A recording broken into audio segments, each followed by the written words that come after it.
Hello and welcome everyone to another episode of Cinema Smoketography. I am your friendly neighborhood hookahologist Tommy Atomic Rodriguez here. Joining me today is literally no one because I forgot to tell Isaac we're filming today. Plus, I am a little low on supplies, so I didn't want to have to share my hookah today. So that's basically what happened. So we are talking about episode 3 of WandaVision. And I was right. I was kind of right. My hopes came true. Is that they released the first 2 episodes and then they are giving us weekly episodes. Well, maybe next week they'll give us 4 and 5, but we're talking about episode 3, WandaVision in color. And it was such a fun little episode. We start to see what's going on here. In episode 1, we just kind of got established of a little drama. Episode 2, we got a lot of drama and a lot of problems. Now we're starting to see what's going on, who's the villain, and we have some speculations to kind of make here. As you can see, I am smoking out of my, well, you can barely see it. I'm smoking out of the F-22. Wow. My lunch just came up right now. So we are smoking out of the F-22, also known as Darth Maul. We are smoking some peppermint milkshake by Trifecta with 2 cubed coals, and I love this bowl. So that's what we got smoking at right now. But probably babbling so much because I had way too many sodas today. So we're having some flavored water, also known as tea, to kind of counterbalance that. But WandaVision episode 3. So we kind of start off right where the last one left off, where Wanda is now pregnant. And we don't know that it's twins till the very end. But spoiler alert if you haven't seen episode 3 yet. Go watch it, then come back here. But let's kind of talk about the intro. The intro actually really's got some Brady Bunch kind of vibes. You have the cross screen, with the Brady Bunch, and at the end it's the 9 squares. So we have that kind of thing going on where we see Agnes, we see Herb, we see everybody kind of just walking around and trying to figure things out. So I will say this again, that WandaVision is really hitting the aesthetics of every era of television that they're trying to portray. Right, the 50s and 60s era, which they did very well, and now they're doing the 80s era, which you can actually really see, and you see Vision with the long hair. And Isaac was wrong, that Vision does have the Mind Stone right here. He thought that it didn't have it. He texted me literally the next day, be like, hey man, I just saw that the gem was in there. I just didn't see it right away. When I saw it in color, I was like, oh hey. I'm like, told you it was there. It was like one of those I told you so moments. So that was kind of cool. What I did notice a lot though is that the whole living room kind of changed too, because in the last 2 episodes it was kind of meant to fit those retros, I Love Lucy and Dick Van Dyke Show aesthetics for each era in each episode. So this one really has the hallway stairs and the brick or the stone wall kind of features of the house. So as we progress through, we're going to see more and more of these eras of televisions be kind of rearranged into the main set. So for those of you who don't know film and tape capabilities and stuff like that, I mean, I went to school for film for a little bit, and the focus shot or the main shot would be let's just say this here. This is the focus group of a lot of stuff that goes on. If I decided to jump cut here and here, we'd have different angles. But this is the primary shot here. I forget what it's called. God damn it. Yeah, this is what happens when you stop going to school, guys. You forget terms. But you get what I mean. So in this case, the TV is kind of shooting down where everyone's always talking. Wanda and Vision are always in the foreground here, shoulder to shoulder with a 2-frame shot with them talking to each other pretty much at all times, right? And then they have the doctors in there and everything else like that. So they do take a lot of steps here. I really sound like an idiot right now. Well, this is what I get for not having someone else there to kind of back me up on this. Am I right, ladies? What I will say about this episode is that it establishes a lot more. Because as we've seen before with the beekeeper, we now know that Wanda is in control of what's going on, right? And the doctor talks to Vision. The Vision walks him out the door, and we see her trimming his hedges, and then he's like glitching out, like he's starting to saw the wall or the little divider between the houses. And Vision starts to figure out like, hey, something's off here. Like I don't get it. And Wanda just rewinds everything to kind of make it see like this is Wanda's reality. If something Wanda doesn't like, she's gonna kick out or fix at all times, which actually is explaining her powers a lot more because we have her hex magic, or we see her like move her hands a little bit, and she's starting to use her powers to brainwash people, but she now can change matter all at once. Like she is changing reality constantly. In this episode, a couple times. Plain examples, like let's take the scene where she's trying to hide everything, trying to hide the stork from Geraldine, right? The stork is clearly walking around, and she's trying to, magic the thing away, and she manifested the bird. And every time she has a contraction, the entire house kind of flips out, like everything starts glitching.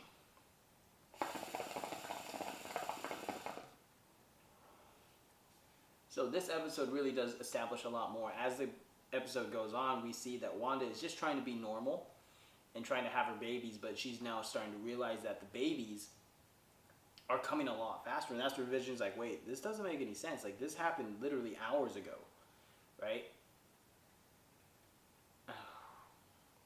And they're having, like, Wanda and Vision have, like, a little argument of what to name their son, right? They say Tommy, and the other one says Billy, which is supposed to be Wanda's actual children, Wiccan and Speed. Is it Speed? Wiccan and Speed. I think that's the name. I think that's the other son's name. One has hex powers, both are mutants, and the other one has Pietro's powers of like Quicksilver. So Marvel is really hitting the Young Avengers kind of feel here. You can see them trying to set it up. We have, Kate Bishop as Hawkeye. We have Cassie playing, going to be Ant-Man, the little Ant-Man, Ant-Woman, or maybe the Young Wasp. I think she's more than likely going to be Wasp, but you get what I mean. So they're really trying to set up the Young Avengers. I think that's like the next big thing that we're going to get out of Phase 4, and we're going to get Spider-Man leading the Young Avengers, because Spider-Man's he's barely 15, right? So we're going to have I think Spider-Man's going to lead the Young Avengers, and they're using these Disney Plus shows and new MCU movies to kind of establish these characters more.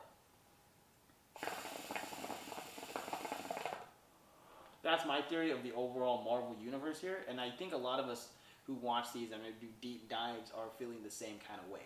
So in this episode, we're starting to see two new Young Avengers kind of come into play here.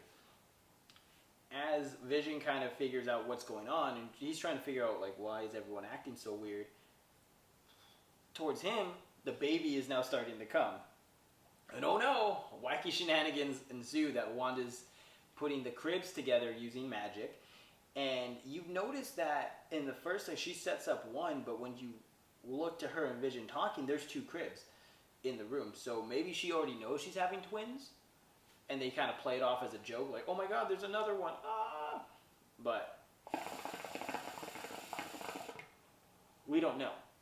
And the big thing is Geraldine coming in, and Geraldine talking to Wanda about, her day, and she helps deliver the babies after Vision goes and gets the doctor and rushes him back like he was flying. So in this episode, we actually kind of see that Wanda is wanting more to fit in and kind of keep their superhero identities a secret, while Vision is progressively more and more using his powers and making people kind of wonder what's going on. In episode 2, we all see that Vision is using his powers and that Wanda's using them as illusions, right? Or like mirror magic and stuff like that, trying to play the trick on the audience. But we know as the audience that Wanda can really do these kinds of things. So Wanda is being more protective while Vision is being more careless.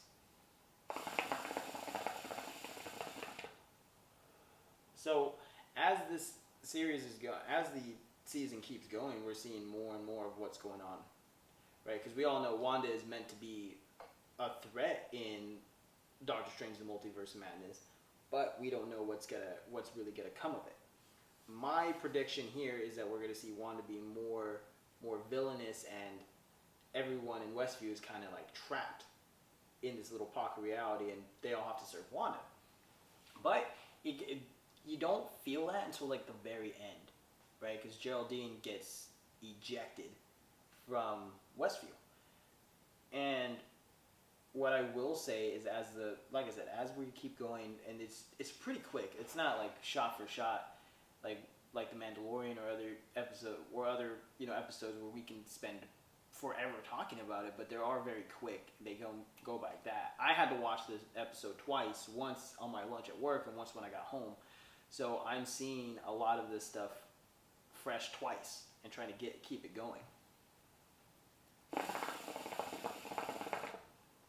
After the kids are born, I think the best part of the episode was Wanda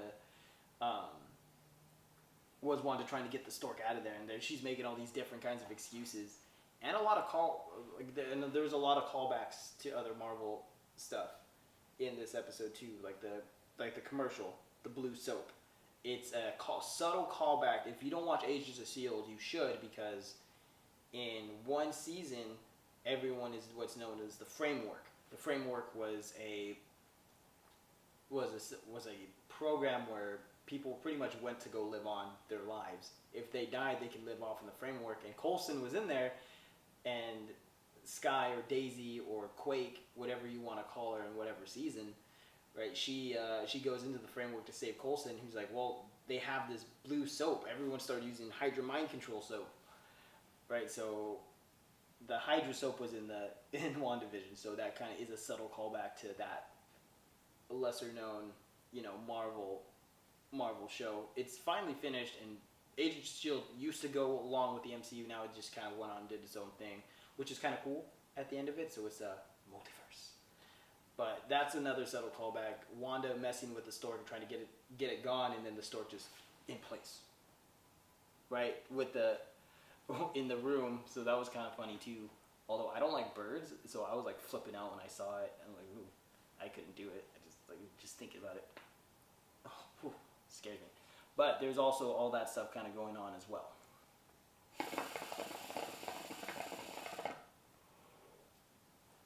Now what's going on with like the whole overall after the babies are born, this is where we now know that I think that Wanda is going to be the primary villain of this, and everyone's trying to get Wanda out. I think maybe the beekeeper was just another sword agent trying to figure out what's going on. It could have been originally Geraldine.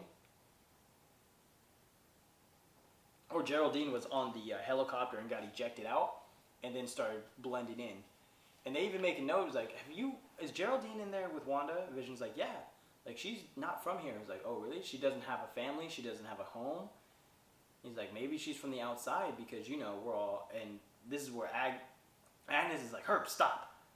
He was like, and then she goes about her day, and you see, like, general fear in her face. Like, don't say anything. We're about to get fucked kind of situation, right? So it's making it seem like everybody knows who Wanda is. Wanda took over Westview, right? And now she's, like, the supreme overlord, and that's why she's so super careful. And, like, when anyone judges her, she's like, oh, my God, why? Because she is the one doing all of this. Because clearly she's already doing all of it, but you even see that everyone is kind of afraid of Wanda a little bit. Like when they bring her up, they're like, "Oh, hey, I'm sorry."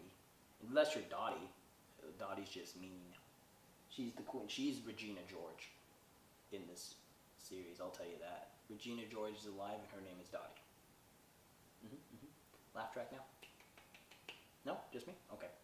But that's pretty much what's going on. And when Geraldine is talking with Wanda, and we all know that Geraldine is Monica Rambeau, right? And she is the daughter, she is the little girl in Captain Marvel who's now all grown up and joined SWORD. So she notices that the sword pendant is on her. She's like, oh, what is that? And she starts talking about like, oh, I can't believe he had twins. And Wanda's like, I'm a twin. And then she's like, his name was Pietro. She even has her accent come back for that little brief moment. And then she starts singing this lullaby to the kids. And he's like, oh, Pietro, he was killed by Ultron, wasn't he? And she's like, what? The fuck you say? She said the U word. That is a bad word in the WandaVision show, let me tell you. You don't say the U word. We found a new U word. It's called Ultron.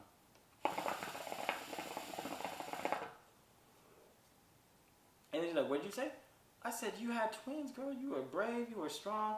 She's like, no, what did you say? He's like, I think it's time for you to go. She's like, Wanda, please don't. He's like, no, you need to go. So as Vision walks in, he's like, where's Geraldine? She had to go, dear. And she has like this evil grin on her. It was ominous, it was creepy, and it was, shit was about to go down. So episode 3 was they're all short, let's face it. But it was short, sweet, and to the point, and we're starting to see what is going on. Like, every episode we're seeing a little bit of like, oh, Wanda's not in control. And then in episode 2, you see that she really is in control and trying to hide Vision from the world. But in this episode, you can really see she is in charge. She is starting to mess with things more and more as time goes on. And this kind of solidifies that Wanda is the overall in charge figure right now. So it could be that Mephisto is in the MCU and he's going to be the big villain, but it seems to me that Wanda is the villain of this whole series.